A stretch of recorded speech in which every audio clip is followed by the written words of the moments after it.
안녕하세요. 오늘은 사람에 대한 판단 기준에 대해서 말씀드릴까 합니다. 우리가 이제 대상을 판단하지 말고 있는 그대로 바라봐라 이렇게 늘 얘기합니다만 실생활을 하는 데 있어서는 우리가 상대방을 평가하지 않을 수가 없어요. 예를 들면은 우리가 이제 누구랑 나랑 결이 맞는지, 또 나와 가치관이 비슷한지, 또 상대방의 교양의 정도는 어떤지, 지적 수준은 어떤지, 이제 이런 것들을 잘 판단하고 자기와 맞는 사람을 우리가 찾아요. 그래서 자기와 잘 맞으면은 점점점 이제 친교하는 기회를 늘려가고, 뭔가 이렇게 자기와 그럴듯하게 맞는 것 같았지만 같이 지내다 보면은 에이 뭐가 아니네 이렇게 하면은 쓱 지나치고 말거든요. 그래서 우리는 이제 사람들은 끼리끼리 만나게 되고, 그래서 우리가 그 사람을 알려면은 그 사람이 누구와 어울리는지를 잘 봐라 이렇게 얘기를 해요. 예를 들면은 그 사람은 조심하느라고 상당히 자기의 본 모습을 안 보여줄 수 있거든요. 그런데 이제 평소 잘 지내는 친구들을 보면은 그네들은 이제 그렇게 조심하는 게 아니니까 그 친구들을 유심히 보면은 이 사람의 이제 수준, 정도 이런 것들이 다 드러난다는 얘기예요. 그러니까 제가 늘 말씀을 드렸듯이 상당히 괜찮은 친구들이 이게 정말 거친 사람하고 잘 지낼 리 없고, 또 거친 사람네들이 이 얌전한 사람네들을 뭐 그렇게 좋아할 리 없는 게 일반적인 상식이거든요. 근데 이제 가끔 이렇게 영 엉뚱한 조합이 있을 수도 있어요. 엉뚱한 조합이 있기도 한데 이제 그런 거는 일반적인 게 아니라 아주 드문 케이스예요. 이제 그럴 경우도 이렇게 보니까 그 엉뚱한 조합에는 나름의 이유들이 있더라고요. 예를 들면 어떤 사람이 굉장히 남들이 다 조금 이렇게 질색하는 못나 보이는 어떤 여자를 어떤 남자가 각별히 챙기는 거예요. 그래서 저게 뭐지 하고 사람들이 이제 의아하게 여겼는데 나중에 알고 보니까 이 남자가 굉장히 자기가 싫어하던 여동생이 갑자기 죽은 거예요. 그러니까 이 오빠로서 그 죄책감을 느낀 나머지 자기 여동생처럼 이렇게 조금 서툴고 좀 못나 보이고 하는 이 아가씨에 대해서, 여동생에 대해서 가졌던 그 죄책감을 이렇게 좀 보상하듯이 이제 이렇게 좀 못나 보이는 여자에 대해서 상당히 챙기는 그런 경우도 있습니다. 이건 아주 특별한 경우죠.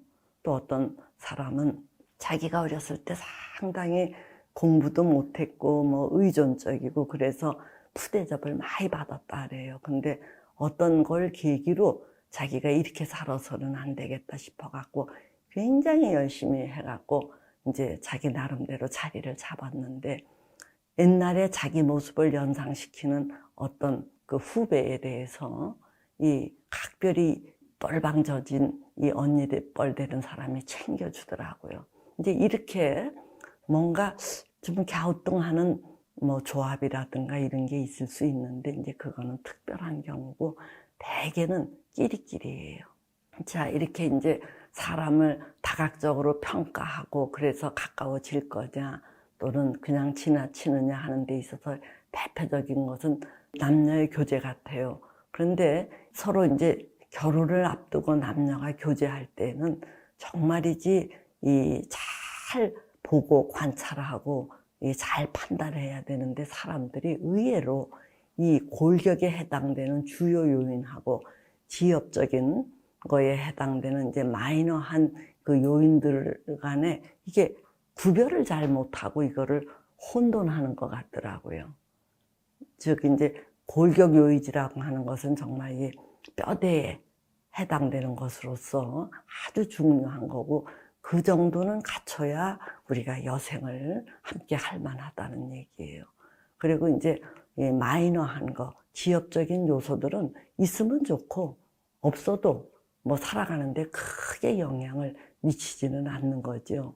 그래서 이렇게 중요한 것과 조금 덜 중요한 것, 이게 식별을 할 줄 알고 이런 것들을 갖췄는지, 대상을 볼 때 이 중요한 거를 갖췄는지를 보고 갖췄으면은 조금 더 교제를 해보는데, 이거를 볼 줄 모르고 이런 지엽적인 거에 혹해갖고 결혼을 하네 마네 이러는 사람들이 꽤 있어요. 이제 왜 이런가 하고 이렇게 보니까 이런 중요한 것과 조금 덜 중요한 거를 식별을 하지 못하고 이거를 다 평면적으로 다 동일한 걸로 이렇게 여기는데, 이제 그건 아주 곤란하지요.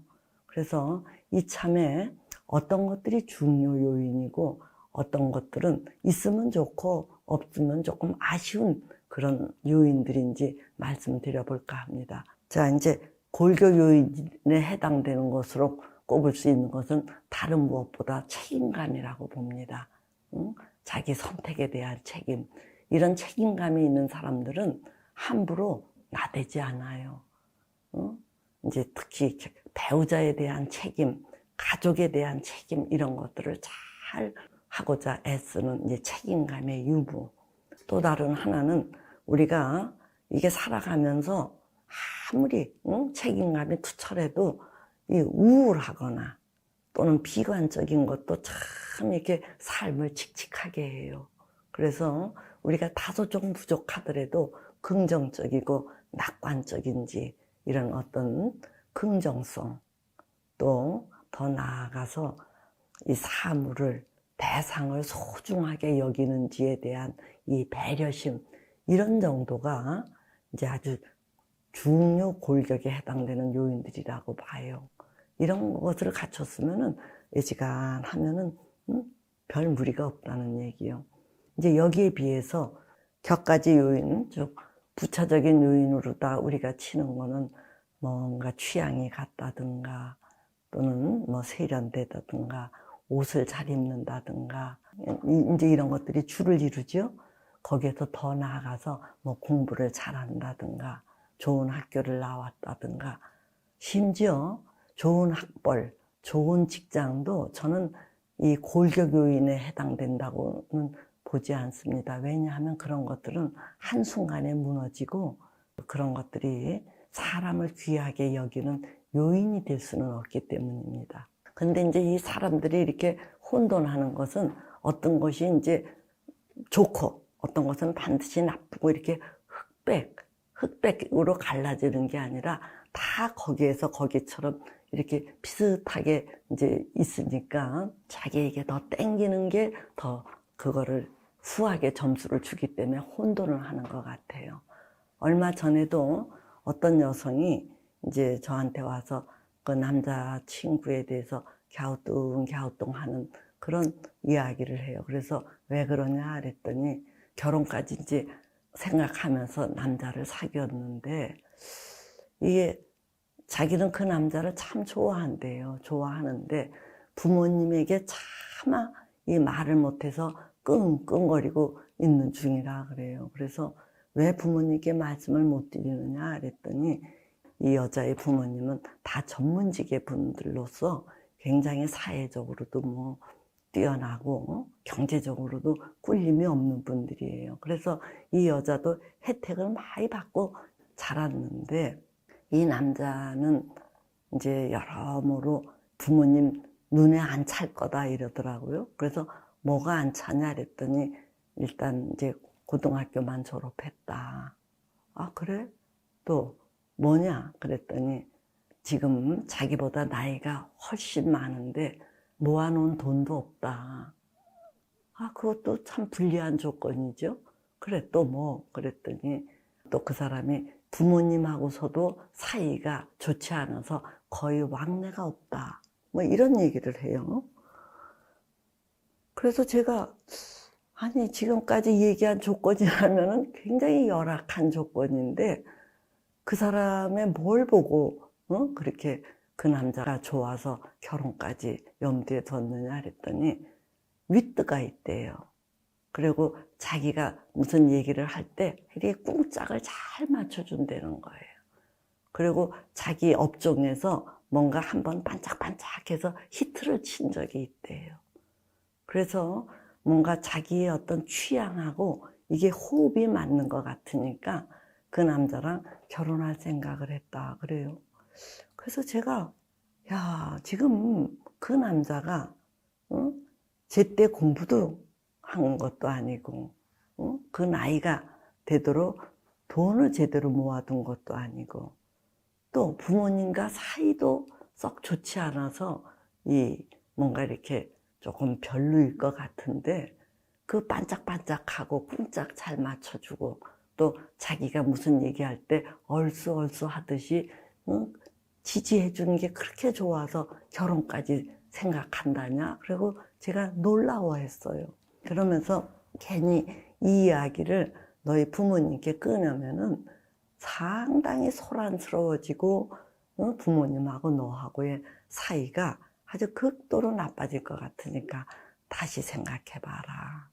이렇게 하면서 제가 이제 아무래도 그 남자가 곤란하다 하니까 이 여성분도 시간이 지날수록 이 남자에 대해서 이제 조금 뭔가 마땅치 않아 하는 그런 마음이 생기는 자기 자신을 보는 거예요. 자, 그러면서 이제 더 이상 진전도 아니고 후퇴도 아니고 그런 시간을 꽤 갔더라고요. 그래서 제가 그 여성에게 하여튼 골격에 해당되는 요인을 이 남자가 갖췄는지 내가 보기에 너는 이 부차적인 요소들에게 혹해갖고 결혼까지 생각했는데 아무래도 아닌 것 같다. 이런 이야기를 자꾸 되뇌었어요. 그러니까 이 여성도 알겠다 하는데도 그 남자와 헤어지는데 근 2년이 걸려요.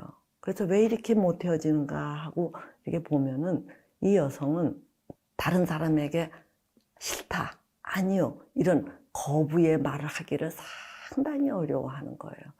그 남자가 자기에게 그런 얘기를 해주었으면 좋겠는데 그 남자는 뭐 좋은 게 좋고 뭐 별로 일이 진중하지가 않은 거예요. 그러니까 이 여자가 그렇게 뜸을 들이고 망설여도 네가 할 길 가라 이렇게 말을 해주지 않고 그냥 가만히 처분만 기다리는 이 남자. 그래서 이제 제가 이 여자에게 무슨 말을 했느냐면 자 봐라, 이 남녀 관계에 있어서 뭔가 이 지지부진해지면은 그 남자가 자 아니다 하고 뭔가 이렇게 분질르듯이 우리가 정말 좋아지든지 아니면 갈 길 가든지 하고 이렇게 뭔가 이게 결정을 내려주지 않고 네 처분만 바라는 이 남자가 정말 제대로 된 남자냐 이제 이렇게까지 밀어붙였고 이 여자는 마침내 그 남자에게 아니다 하는 이야기를 했는데 그게 근 2년이 걸렸어요.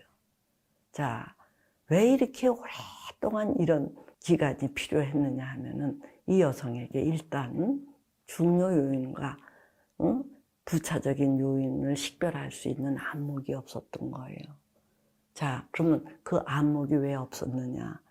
이 부모님 휘하에서 정말 균형 있게 자랐으면 자연스럽게 그런 안목을 갖췄을 테지만 이 바쁘신 부모님 슬하에서 아주 외롭고 어디 기댈 데 없던 차에 그 남성이 자기를 이렇게 좀 따뜻하게 해주고 뿡짝을 맞춰주니까 그냥 그게 마냥 좋아서 그쪽으로 휙 쓸려 버린 거라는 얘기예요.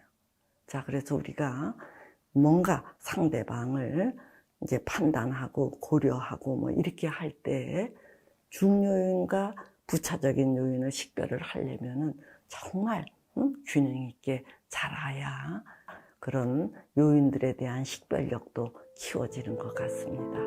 예, 오늘은 여기까지 하도록 하죠.